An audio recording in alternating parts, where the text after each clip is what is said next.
Estado, hindi sa state. At dahil dyan, wala tayong extradition treaty sa ICC. Ang meron lang tayo, nung tayo ay kasapi pa ng ICC, ay yung Rome Statute na naging kabahagi. Pero tayo nga ay bumitiw na. Bumitiw tayo noong 2018 pa. Okay? Tayo ay nagdeposito ng Instrument of Withdrawal ng 2017 at ito ay naging epektibo ng 2018.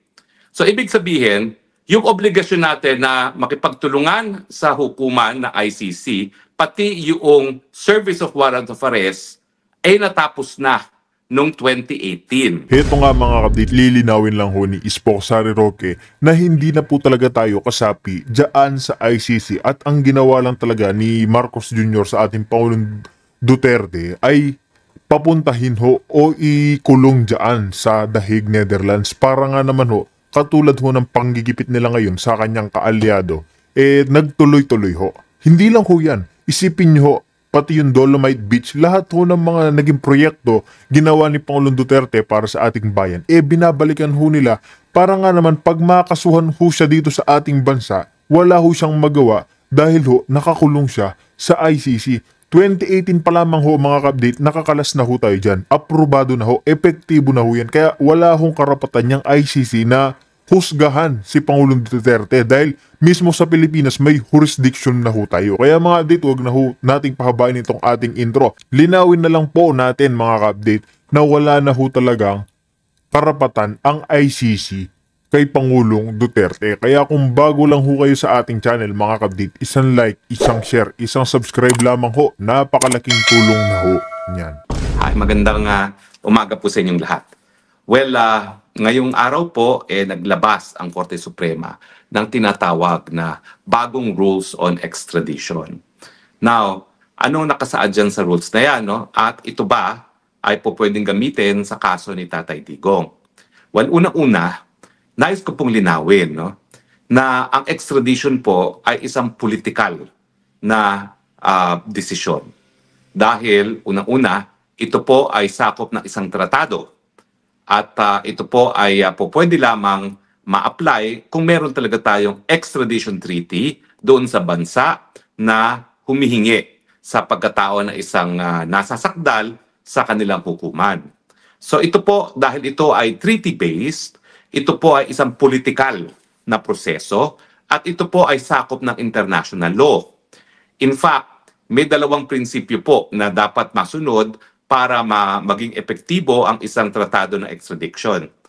Na unang-una, yung tinatawag na double criminality, na dapat yung krimen kung bakit nais i-extradite ang isang nasasakdal ay parehong pinarurusahan sa bansa na nagre-request na extradition at doon sa bansa na panggagalingan ng akusado.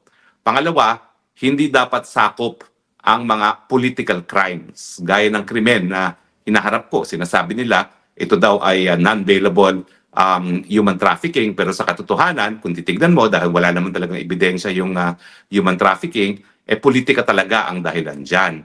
At pangatlo, dapat hindi rin siya may extradite dun sa isang bansa na merong death penalty or kung siya ay posibleng maging biktima ng torture dahil yan po ay nakasaad naman dun sa International Treaty on yung torture.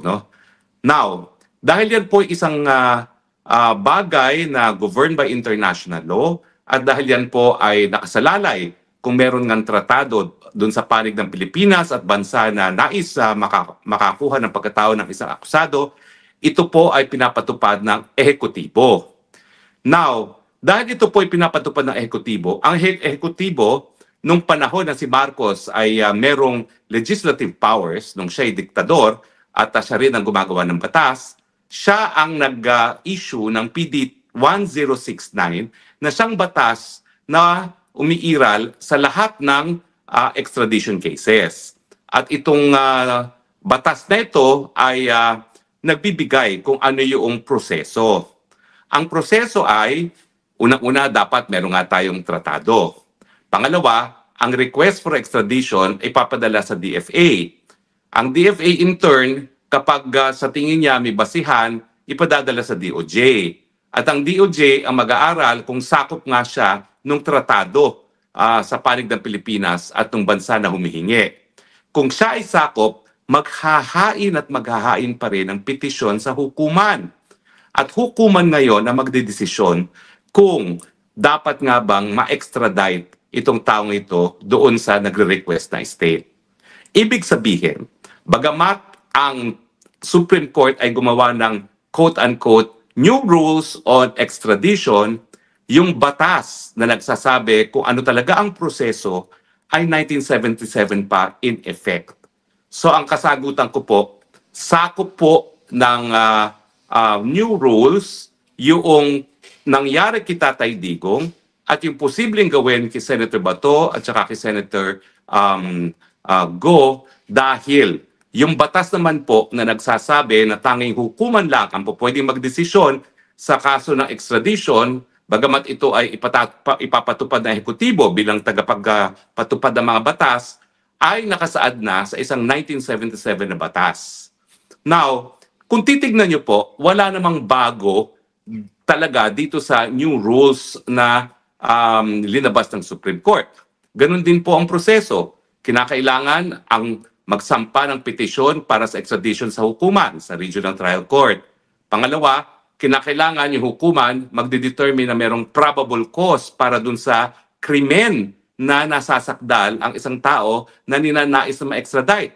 So ito po yung karagdagang obligasyon ng Estado. Kasi dati-rate, ang hukuman, titignan lamang kung extraditable nga ba ito at kung yung tao na pinapa-extradite ay siyang tao nga na hinihingi ng requesting state. So pinahirapan po ang proseso ng extradition dahil kinakailangan meron pang probable cause na ipapakita ang Pilipinas para nga po ma-extradite ang isang tao. Pangatlo, kinakailangan bago siya ma-extradite, maging pinal yung desisyon ng RTC. So kinakailangan walang apila. Samantalang dito po sa batas na 1069, tahimik po ang provision kung pwede siya kaagad ma-extradite matapos magdesisyon ng RTC or kung meron pang apila. So ngayon, malinaw na. So sa akin, bagamat hindi na bago yung siste na tanging hukuman lamang ang dapat magdedesisyon kung ang isang tao ay ma-extradite, binigyan pa ng additional garantiya ang tao na nais ma-extradite na unang-una ipakita na merong ang probable cause na siya ay lumabag ng kahit anong batas doon sa batas ng nagre-request na estado at pangalawa, kinakailangan matapos muna yung full process of judicial review including appeal. So, wala na po yung mabilisang deportation or extradition ngayon. Talagang maski mag-decide ang RTC na siya ay extraditable, pwede pang mag-apila. At pangatlo, ito po wala pong ganitong provision sa PD 1069. Pwedeng humingi ng bail.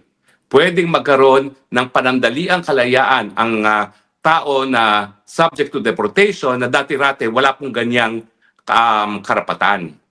Huli ka agad, warrant of arrest, at saka wala kang bail kasi this is a case for extradition and therefore not covered by bail. Pero ngayon sabi ng Korte Suprema, abay, kung wala talagang probable cause, bakit mo hahayaang makulong? Samantalang yan naman ay isang tao na hindi pa talaga napapatunayan na pagkakasala. So ulitin ko po wala pong binago doon sa prinsipyo na tanging hukuman lamang ang dapat mag-order kung ang isang tao na nasa Pilipinas ay dapat ma-extradite upon request of a foreign jurisdiction. Now, ang komplikasyon po dito yung ICC. Yung ICC kasi hindi siya estado, hindi siya state. At dahil diyan, wala tayong extradition treaty sa ICC. Ang meron lang tayo nung tayo ay kasapi pa ng ICC ay yung Rome Statute na naging kabahagi. Pero tayo nga ay bumitiw na. Bumitiw tayo noong 2018 pa. Okay? Tayo ay nagdeposito ng Instrument of Withdrawal ng 2017 at ito ay naging epektibo ng 2018.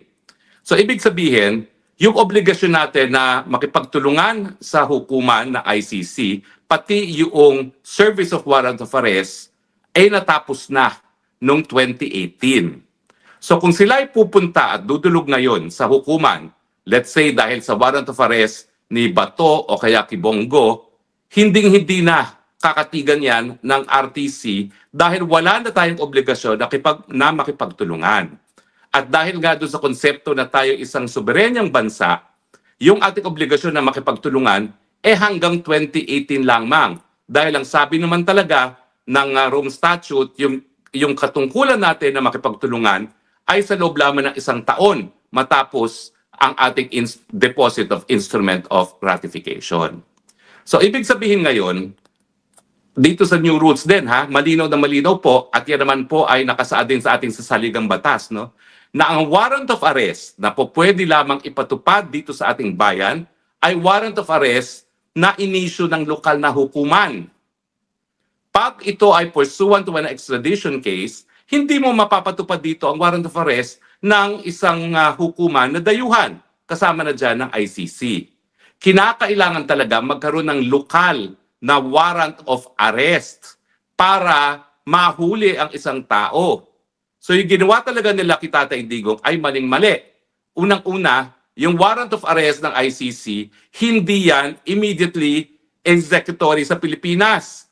In fact, doon mismo sa Rome Statute, sa Article 59, nakasaad na dapat talaga idulog muna ang bagay sa lokal na hukuman na i-asserted na identity, sisiguraduhin na ang karapatan ng tao na nais padala sa dahig ay narespeto at pinaka-importante, sisiguraduhin na mayroong jurisdiction ng ICC na hindi na nga nagawa ng lokal na hukuman dahil kung nagawa yan, sigurado po ako ang desisyon ay wala ng jurisdiction. So ngayon, ito po, ang ibig sabihin nito, talagang sakop pa rin si PRRD nito, kaya nga ang sinasabi ko, illegal ang nangyaring pagpapadala kay Tatay Digong sa dahig at ito nga po ay kriminal sa batas ng Pilipinas at sa batas ng buong daigdig. At naninindigan ako na dahil nga ang nangyari po ay kidnapping, bagamat ito ay taliwas sa desisyon ng Israel Supreme Court sa Eichmann, ako po'y naninindigan na ang kidnapping bilang pamamaraan para makuha ang jurisdiksyon sa pagkatao ng isang nasasakdal ay illegal at ito po'y dahilan para mawala ng jurisdiksyon ng hukuman na kung saan nakabinbin ang kaso ng taong kinidnap. Kaya nga po ako, hindi ako titinag sa aking paninindigan dahil kinidnap si Tatay Digong, dapat mawalan ng jurisdiction ng ICC, bukod pa dun sa argumento na wala na naman talagang jurisdiction ng ICC dahil nagsimula ang partisipasyon ng hukuman doon nga po sa confirmation of preliminary investigation sa pangalawang taon na matapos tayo magbitiw. Samantalang, ang sabi nga ng Rome Statute, ang pagbibitiw epektibo lamang sa loob ng 1 taon matapos ang instrument of withdrawal. So nung panahon na humingi sila ng preliminary investigation sa pangalawang taon, hindi na po pwede yan dahil hindi na nga po kasapi ang Pilipinas ng Rome Statute at hindi na tayo sakop ng jurisdiction ng ICC. To recap, wala pong bago doon sa new rules on extradition pagdating doon sa sino ang sakop na extradition. Yan po ay mga tao na hinihingi ng isang bansa kung saan meron tayong tratado na extradition at hindi po sakop ng kahit anong extradition request ang mga kaso na hindi subject to double criminality, political, yung lugar na kung saan siya ina-extradite ay po pwedeng magkaroon ng death penalty at yung lugar kung saan siya pinapadala ay po pwede siya maging biktima ng torture. Wala po yung bago. Hindi rin po bago na ang isang arrest warrant na inisyu na isang dayuhang hukuman, whether be it a foreign domestic court or ICC, hindi po pwedeng ipatupad sa Pilipinas nang hindi daraan sa prosesong lokal. Tanging warrant of arrest ng RTC issued as an extradition court ang po pwedeng mapatupad. Pangatlo, ngayon po, itong desisyon ng RTC, kinakailangan merong probable cause. Wala pong ganyang provision doon sa batas ng 1069 dahil proseso lang ang sinasabi ng batas na 1069 At isa pang bago, po pwedeng umapila pa ang nasasakdal, dahilan para hindi pa siya ma-extradite, at ang pinaka-importante ngayong pagbabago ay po pwede na pong mag-bail.